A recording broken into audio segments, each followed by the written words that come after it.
Well, welcome back to finals day at the Oi Rio Women's Pro. We're into quarterfinal number 4, and it is an absolute cracker between the world number 2 and world number 3. Lakey Peterson up against Carissa Moore. Pete Mel alongside myself, Brad Britnell. It's been a great day, Pete. The surface held, the sun is out, the water's warm and clean, and we've got 2 dynamic surfers in the water. We spoke about that position, and you can see now Lakey Peterson started to make her way a bit further down the sandbar. She might have put herself in position yet and get the first wave regardless of that positioning. Up on her feet now, whitewater section heavy. That's a big opening turn, but that wave just doesn't really allow much more. Just gets caught unawares, and here we go, rolling from Carissa Moore. Big wall ahead of her. She's just trying to set up the section for this opening turn. Coming out onto that open face now. It's a pretty fat section, but now it's standing up on the bank. Little tag off the top there, and again, both surfers not capitalizing, sitting for maybe around 10 minutes before that first exchange happened. Both those waves were really tough to ride. You have to use those sections to your advantage because that's really where your scoring opportunities are. Absolutely right. We had Lakey Peterson in the booth with us yesterday, and she spoke about being able to adjust on the fly. It's the nature of surfing this heat. She's up and riding now. She's found a nice corner. Big hook into the pocket from Peterson, Santa Barbara, California, and a great tag to complete that ride. 2 solid maneuvers. There we go. Yeah, and this is going to help her a lot for the ease of any nerves if she's carrying them. Still in the event for Margaret River, which is quarterfinals, so she's got a big matchup there. So she's in a good place right now. And if she can get herself into the semis here, even better. As this first turn, beautiful snap, and anytime you get that board directed the other direction and hold your speed and come with some speed out into that closeout move, nice 2-turn combo. This will be a good number. You really only having this the only real score, but only a 6.67. You know, it's not the greatest of numbers, but it's good, especially since no one else has anything. Her competitor doesn't have anything yet. Well, Lakey has made the semifinals here in Brazil before. It was in 2014, the last time she did it. And now this is Carissa Moore, your 3-times world champion, 2008 Oi Rio Pro Women's champion, just trying to find this little inside connection. Nice big closeout turn there, but again, it's that smaller wave, the tide coming in, probably not the one she wants out there. So the rhythm, see, look at it, lifts on the bank, but if it's big enough, it's actually going to peel along it.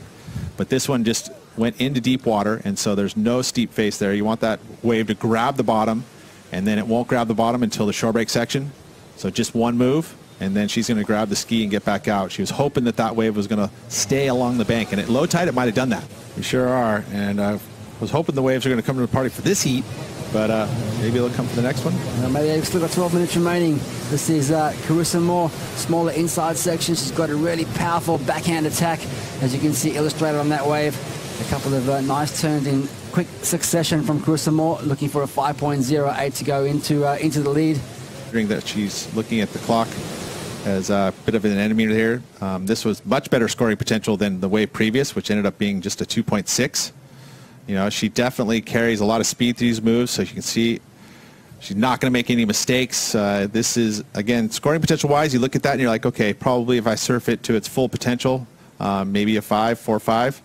So she would have known that before taking off, but she did definitely surf it to its best potential. What's on that? Well, it's just a matter of, you know, you take away the opportunity of picking up a wave on the side. You know, again, that was a beautiful first snap, and if she was able to pull that off, you know, again, with some limited fuel, maybe it's a bar or a banana. Carissa Moore now on the outside trying to take out this 3.11 score that she's required. It's one of those slow-paced waves through the inside section. Not a lot of lip for her to crack. Great position. Smaller wave here for Carissa. You know, and in this situation, knowing that she's in second priority, pretty much surfing for the score. You know, again, looking at that wave, potentially she's going, okay, this might have a 4 in it or a 5 in it. You know, and she surfed what she could on it. It's going to come, you know, you're looking at a 3.11, you'd say that it could probably do that, but just by the slimmest of margins. Under 5 minutes remaining. A wave was ridden. Well, this is going to be a critical in terms of the heat, Pete. Let's have a look what Lakey Peterson did here on this outside. Well, again, so is there enough size to stay on the bank? And it looks like it did, and she completes it. So, wow, this is going to be a nice score here. So I think that, again, if you look at the heat and where she is time-wise, there's still some time. I mean, she saw an opportunity to way easily better the 3.33. And of course, this is it now. It's do or die for Carissa Moore on this wave. 1 minute and 15 seconds remaining. Looking for an 8.10. It's a nice start. It's a big streaking carve down the line. Sets up for turn number 2. Projects out onto the open face. Now has to get some work done as this wave flattens up through the inside section. She needs a strong finish, Pete. 1 minute remaining. She just goes down. And with 20 seconds remaining, this is that last wave, Pete. And you would think there would be a 2-wave set, but it looked like just the first one. And Carissa does well to take it with that priority. She was able to get there and execute. But, man, I mean, I feel like, this is a good wave, but, you need to connect with the lip.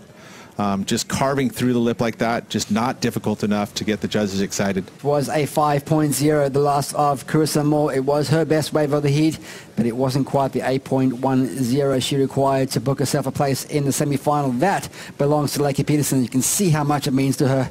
Oh, it's huge. And again, this is the goal for her, is a world title. Touted as someone that could go there, and she is on the right track.